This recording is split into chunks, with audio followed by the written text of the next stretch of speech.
Wolf is amazing.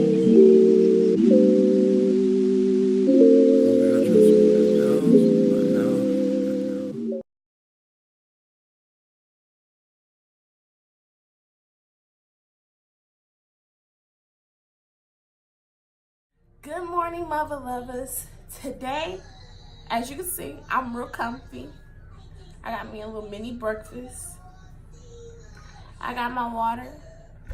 We're gonna be doing a real talk chat over a little breakfast. So, like mukbang style. So, today I'm gonna be talking about something that is serious. And a lot of people go through it. A lot of women go through it, but it's like kind of overlooked. But it's very important. I went through it, and that is postpartum depression.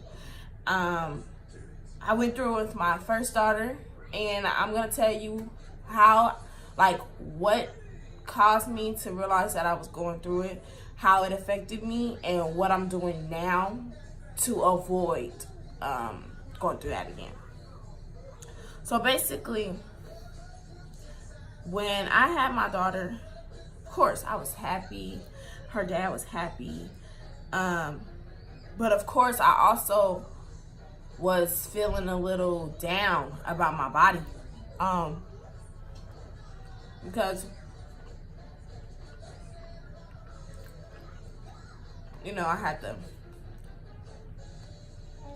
a little loose skin on my stomach. Like, it wasn't super flat anymore. My stomach wasn't super flat anymore, and this is like a side effect, I guess you could say, after you have a baby. Some people go through it, some people don't. I started losing my hair. Okay, I started losing my hair around my edges, and I'm actually going through that again this time. So like, it's also falling out. Like, I can just touch my hair and it'll fall out. So I was losing my hair a lot, like, and it was very noticeable. I went through a problem with body odor. That made me very conscious. Like, it doesn't matter how well I showered, I always felt like I smelled. And then I in my head theory that I have is, if I smell me, you can smell me. So I was always like, what is going on? Like, before we leave to go out, I would shower. You know, you shower before you go to an event. So yeah, so when you go to an event, you shower, you know. And I was still like, oh my God, what is going on? It wasn't like, oh, you're outrageously musty or something like that, but that's how I felt. Like, you know, like I said, my theory in my head is, if I can smell myself, somebody else can smell me too. So I went through that, and then like I went through this. Now this is the more serious side. I went through times where I felt like, you know, I would question, like, why, this is seriously, I would question, like, why did God decide that I was good enough to be this baby's parent? Because, you know, babies, they can't talk, so they can't communicate with you as to what is wrong with them. And at the time when I had my daughter, I was in the Army. So every Thursday, I had to go to this like parenting class. We all did, all the pregnant females, all the pregnant female soldiers. And you know, they gave us everything. Like, they were like, a baby cries when they are in need of something, i.e. a diaper change, wet, in an uncomfortable position, hungry, some, you know, that's the form of communication. So when my baby would cry, that's instantly what I would think of. But even before that class, I knew that a baby cries to communicate with you. So you know, I would instantly, okay, let me check your diaper. Oh, you're good. Okay, let me try to feed you. Oh, you don't want milk. Okay, you're sleepy. Let me try to get you to sleep. Okay, that's not working. I've been rocking you for 30 minutes and you're still crying. Now, I'm like, what is it that this baby wants? I'm not good enough. I can't figure out what it is that she's crying for. Now, this is where it got a little more serious.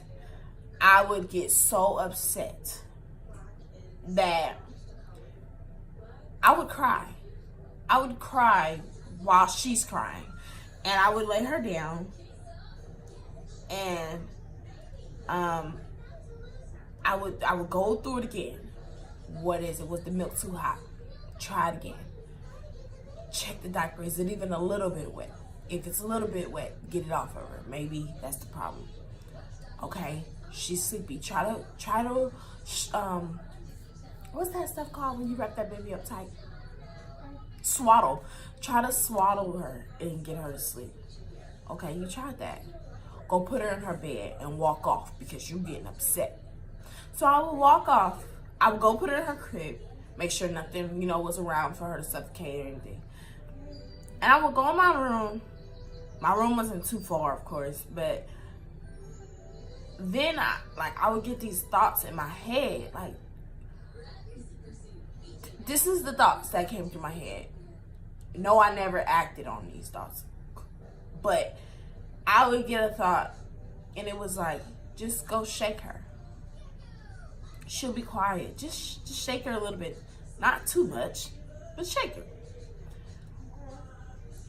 And then I would get that thought, like, you see? Like, I felt like I was a little schizophrenic, to be honest. Because it was like myself talking to me and then another voice talking to me. And I was like torn in between the two.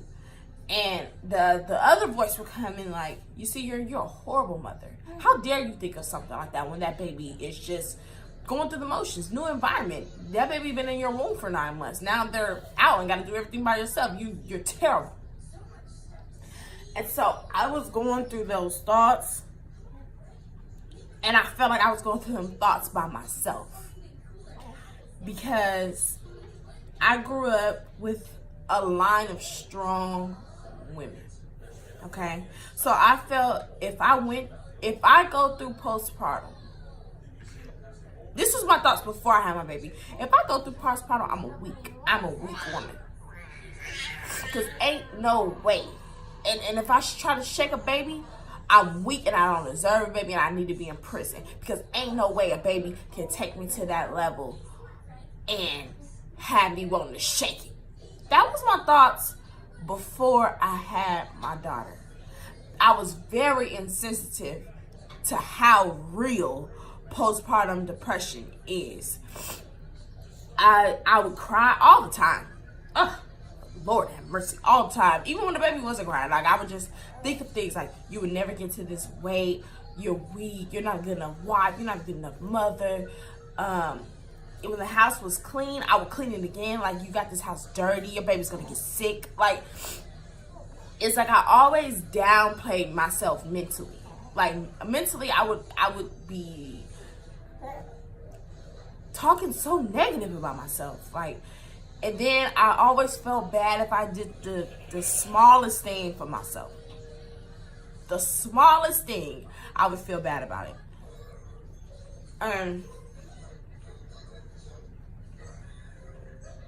So, back to what I was saying. I grew up in a line of strong black women, okay? Where when they had babies, if or when they went through postpartum depression, I never knew about it. It never showed. My daily life was never affected. If they were in a bad mood, somehow I knew kind of what it was. Maybe another bill came through. It was time to pay rent. Something going on. But they never said, I'm going through postpartum depression. So I've seen that and seen how, I'm gonna say, the strong act, because I know it was times where they felt, I just can't do this. So I'm gonna say, now that I'm a mother, I know, not I feel, I know that there was times where they felt like that. But because they put on a strong face and a strong act in front of me, and never showed that side where it was just like, this is too much, I felt if I present this to them, this situation that I'm in, I'm feeling like I don't have anybody, I'm feeling at my lowest, they're gonna talk so bad about me. That's how I felt. And going through that, I said, okay, I can't talk to the women in my family, I can't talk to my friends, let me talk to my husband. Now, I'm not discrediting my husband or anything, but I feel as though a lot of men, just like myself, a lot of men aren't really aware of how strong and powerful and dangerous postpartum can be. So to say that, I say that to say, I don't really think he was well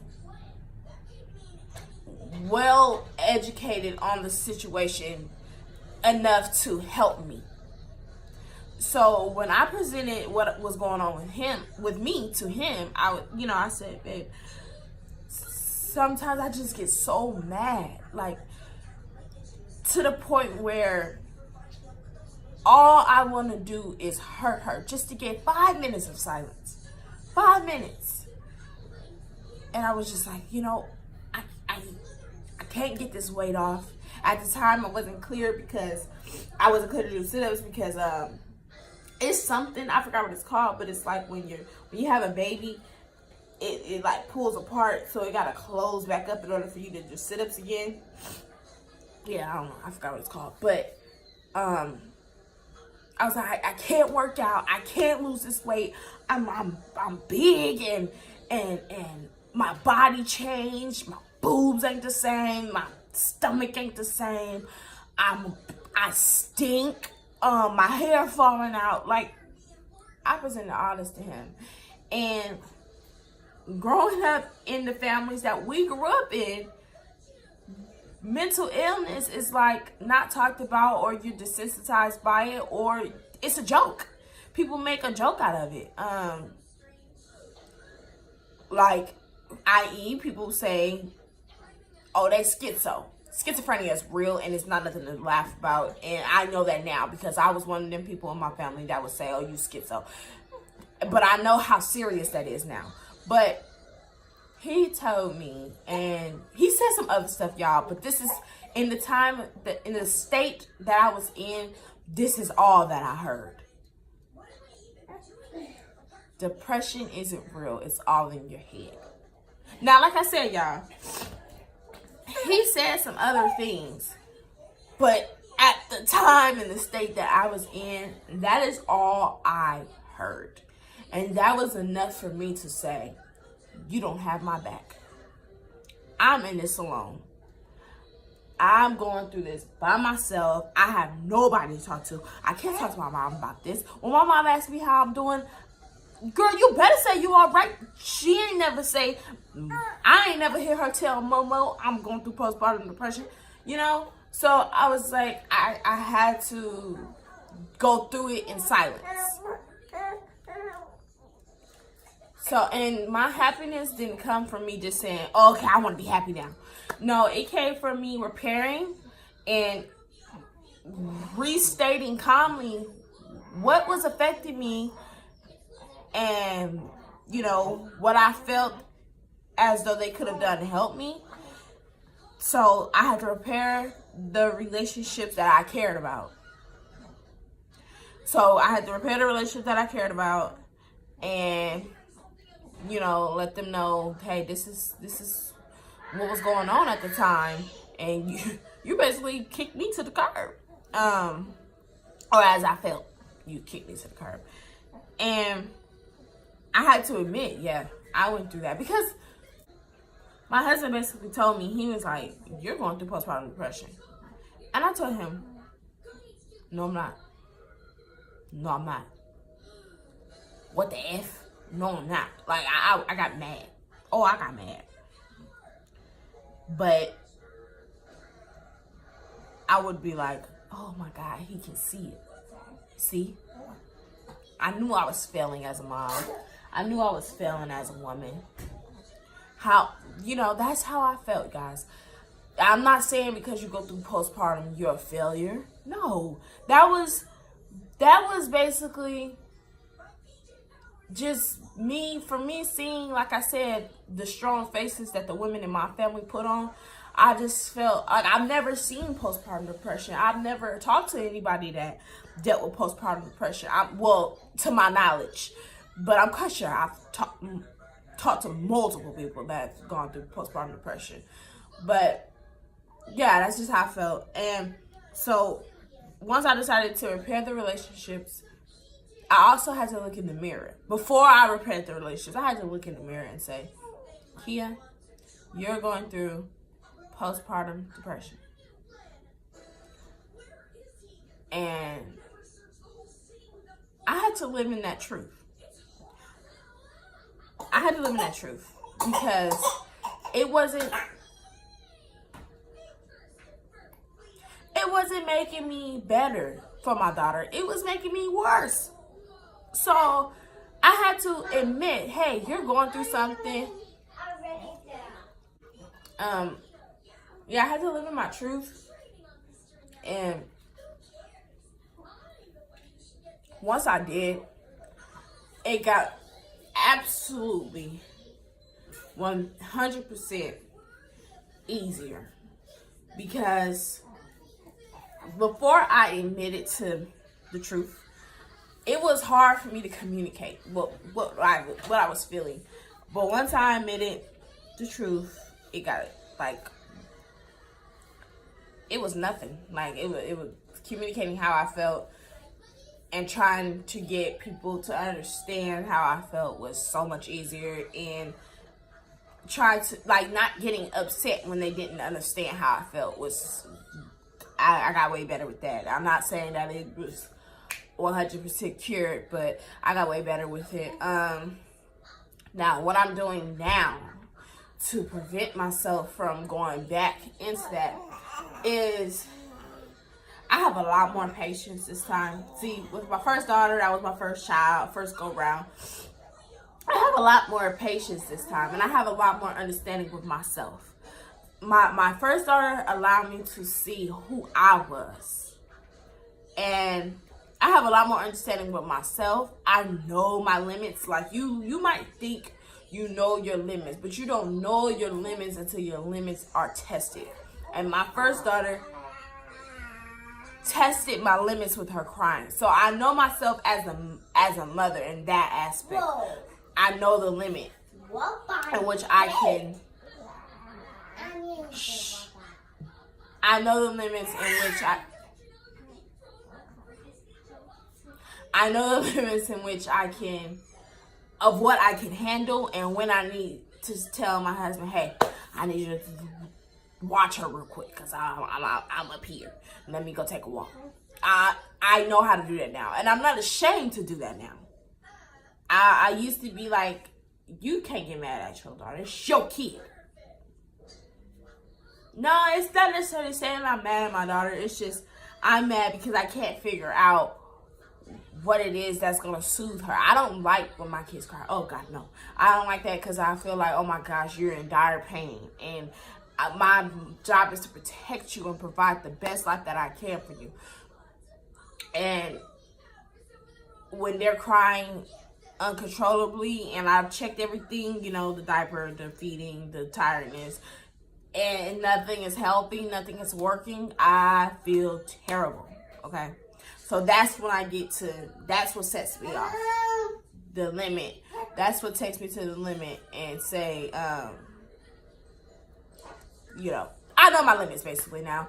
So that is that. I communicate with my husband like, hey, I need a break. Moms, It's okay to take a break. And if there are dads out there that are taking care of your kids by yourself, it's okay to take a break. It's okay to need a break. You are human. You are human. You are not a robot. It's okay. We all need them. We all need them.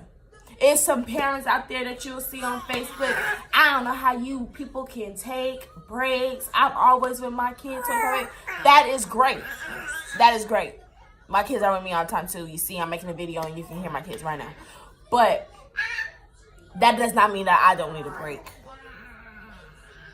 Might not get them when I want them, but when a grandparent asks for them, okay. Because I know sometimes you need to mentally relax. Because you can't, have you ever took a nap and then woke up and you were still tired? Yeah, because you need to mentally unwind. So, I know my limits now. I'm not ashamed to admit that I did go through postpartum. Yeah.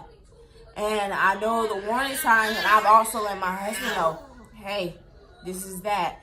I am going through hair loss now, again. I did go through the body odor problem. I did. I'm losing weight, but I just gotta find a workout that works for me to tighten up my stomach.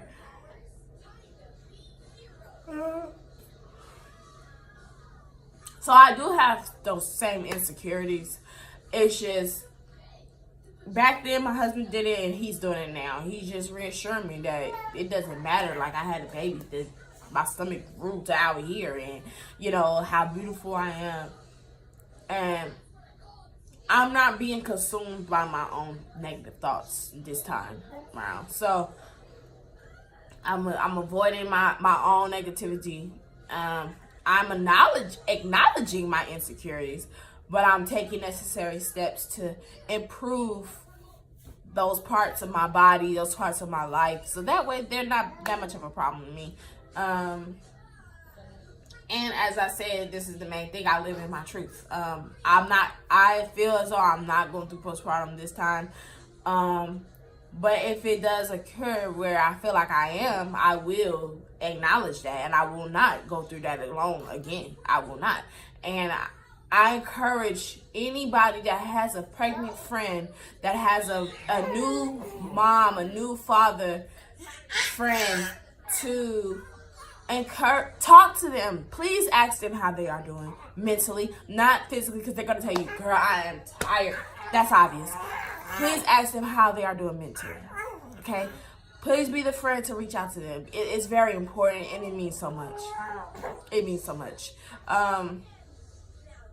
Dads, I feel as though you guys can also go through postpartum depression. I feel it's that. So please, I know you guys are the protector. You're supposed to be macho. Please, if you're feeling some type of way as well, please speak on it. Please.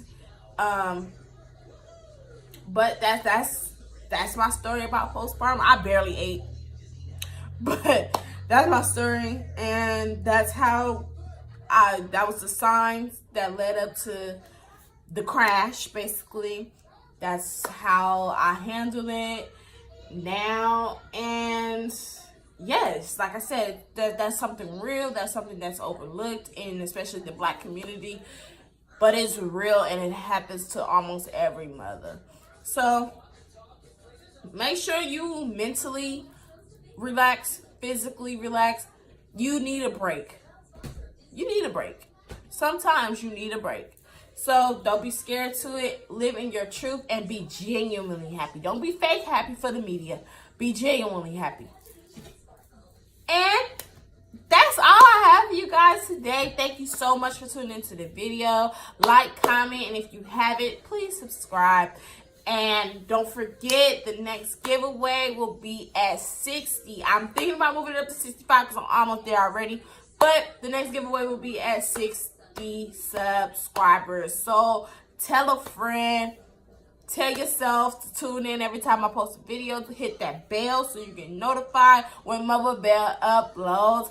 All right, now, peace out, mother lovers. You got me really in love. Yeah, hey. You get me high off your love.